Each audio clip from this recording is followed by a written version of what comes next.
సవినయంగా ఒక Bharatiya Janata party parliament సభ్యుడిగా పార్లమెంట్లో గత వారం రోజుల నుంచి జరుగుతున్న గందరగోళం చూసిన తర్వాత నాకు కూడా మాట్లాడాలనిపిస్తా ఉంది. వాళ్ళు స్టాప్ సర్ అని ఒకటి పట్టుకొని వస్తున్నారు. SIR సర్ వద్దంటున్నారు. ఏంది ఇంతకు సరైంది? Special intensive revision. దేని మీద స్పెషల్ ఇంటెన్సివ్ రివిజన్? ఓట్ల మీద స్పెషల్ ఇంటెన్సివ్ రివిజన్ పెట్టిండ్రు. స్పెషల్ ఇంటెన్సివ్ రివిజన్ వద్దు అంటున్నారు. ఇంతకుముందు మీరు మీ నాన్న ఎడబుట్టిరు, నువ్వు ఎడబుట్టినావు, ఇవి అడుగుతున్నారు, డేట్ ఆఫ్ బర్త్లు మాకు కష్టమవుతుంది అన్నారు. సుప్రీంకోర్టుకు వచ్చి అఫిడవిట్ ఇస్తే ఇబ్బంది పడితే సుప్రీంకోర్టు చెప్పింది వాడు ఏ ఆధారం చూపించినా, ఒక 11 ఆప్షన్స్ ఇచ్చింది సుప్రీంకోర్టు. 11 ఏది చూపించినా ఆయన ఓటును కొనసాగించమని అడుగుతున్నారు. The basic issue of the Congress is రేపు పశ్చిమ బెంగాల్లో, బీహార్లో ఎన్నికలు జరిగే సందర్భం లోపల స్పెషల్ ఇంటెన్సివ్ రివిజన్ పేరిట SIR చేసి బంగ్లాదేశ్కి వెళ్ళి అక్రమంగా చొరబడి అక్కడ మమతా బెనర్జీ కానీ ఇక్కడ ఇంకొకరు కానీ అడ్డగోలుగా పొందినటువంటి ఆధార్ కార్డులను, ఎలక్షన్ కార్డులని, రోహింగ్యాలని గుర్తించి వాళ్ళ ఓటక్కు రద్దు చేస్తారనేటువంటి భయంతో ఓటమిని ముందే పసిగట్టి కాంగ్రెస్ ఆడలేక మధ్యలో ఓడినట్టు ఇప్పటి నుంచే ఎడుపు స్టార్ట్ చేసింది. This is very unfortunate. ప్రజాస్వామ్యం మీద విలువ లేదు, రాజ్యాంగం మీద విలువ లేదు, వాళ్ళు గెలిచినటువంటి ఈవీఎంల మీద వాళ్ళకి విలువ లేదు, ఆఖరికి వారి తండ్రి గారి మీద, ఎవరికి జన్మనిచ్చిన తండ్రి మాట మీద కూడా రాహుల్ గాంధీ గారికి నమ్మకం లేదు.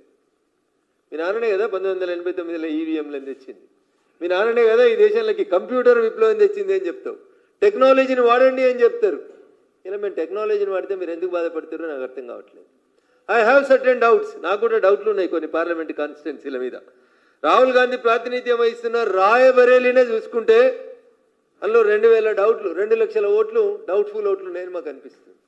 2 లక్షల ఓట్లు రాహుల్ గాంధీ గెలిచినటువంటి రాయబరేలీలో 71,977 ఫేక్ అడ్రస్లు ఉన్నాయి. దాంట్లో ఈ పంచాయతీ మొదలైన తర్వాత మా కార్యకర్తలను పంపి డోర్ టు డోర్ మేము అడ్రస్లను ఎంక్వైరీ చేయడం స్టార్ట్ చేసినాం. 71,977 అడ్రస్లు.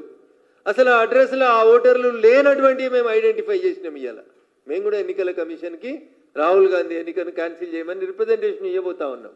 ఎందుకంటే అక్కడ 2 లక్షల ఓట్లు డౌట్ఫుల్ ఓట్లు కనబడ్డాయి మాకు. ఓటర్ లిస్ట్ని వెరిఫై చేస్తే 71,977 ఫేక్ అడ్రస్లు కనబడ్డాయి. అక్కడ కొత్తగా ఓటర్లను ఎలక్షన్స్ కంటే ముందు జాయిన్ చేసిన ఓటర్ల సంఖ్య 92,747 మాస్గా అక్కడ ఓటర్లని యాడ్ చేసిర్రు.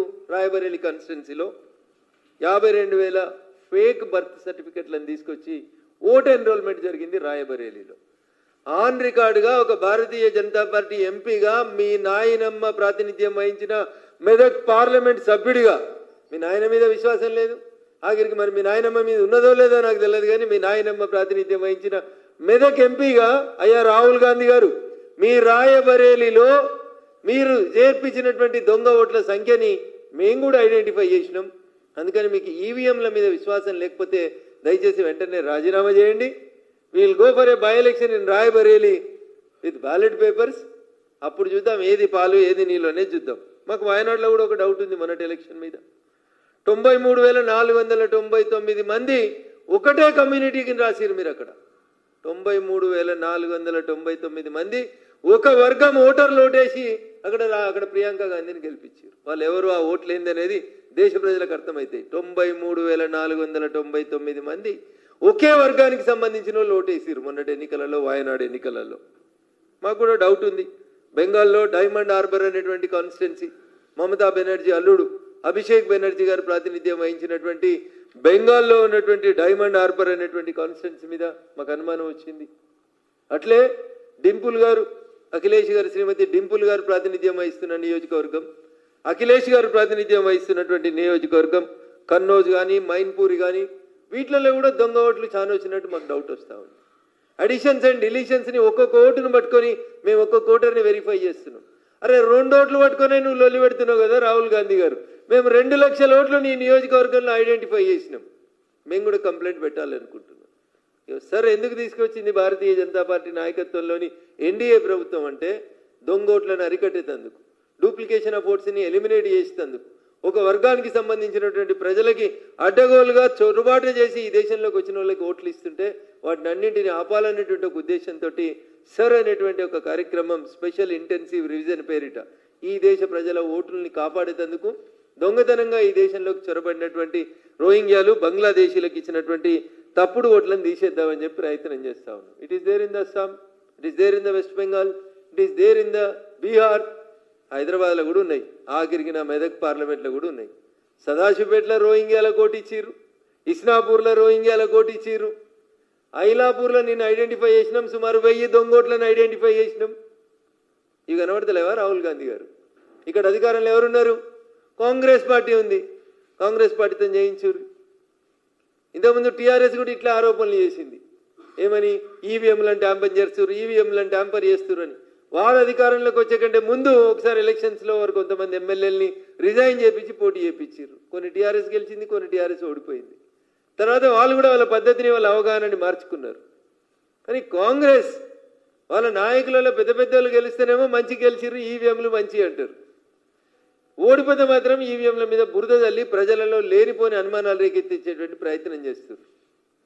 దీనికి అంతా కారణం వీళ్ళకి ఫండింగ్ చేసేటువంటి ఫారిన్ ఏజెన్సీస్ ఏవైతే ఉన్నాయో వాళ్ళు వీటిని ఫండింగ్ చేస్తూ నరేంద్ర మోడీ గారి నాయకత్వంలో ఈ దేశ ఆర్థిక వ్యవస్థ 11వ స్థానం నుంచి 3వ స్థానానికి ఎదుగుతుంటే, ప్రపంచంలో నరేంద్ర మోడీ గారి నాయకత్వం రోజు రోజుకి బలపడుతుంటే, ఎదుగుతున్నటువంటి భారత ఆర్థిక వ్యవస్థను చిన్నాభిన్నం చేసేందుకు కొంతమంది ఈ దేశం మీద కక్ష కట్టినటువంటి దుర్మార్గులు, ఈ దేశం లోపల ప్రజల చేత మన్నన పొందలేనటువంటి వ్యక్తులు తీసుకొచ్చినటువంటి ఈ పంచాయతీ, పైసల పంచాయతీ, ఈ తప్పుడు వార్తలు రాస్తున్నటువంటి కొన్ని ఏజెన్సీస్, కొన్ని ఇదంతా డీప్ స్టేట్ పేరిట కుట్ర జరుగుతూ ఉంది భారతదేశం మీద. సొరేన్ అనేటువంటి ఒక దళారి పైసలు ఇచ్చి ఈ దేశంలో ఉన్నటువంటి మీడియాను, సంస్థల్ని, ఏజెన్సీస్ని ఖరాబ్ చేసి ఈ దేశ ప్రతిష్టను దిగజార్చేందుకు చేస్తున్నటువంటి కుట్రలో అయ్యా రాహుల్ గాంధీ గారు మీరు పావుగా మారినరు, ఈ దేశ ప్రతిష్టను దిగజారుస్తా ఉన్నారు.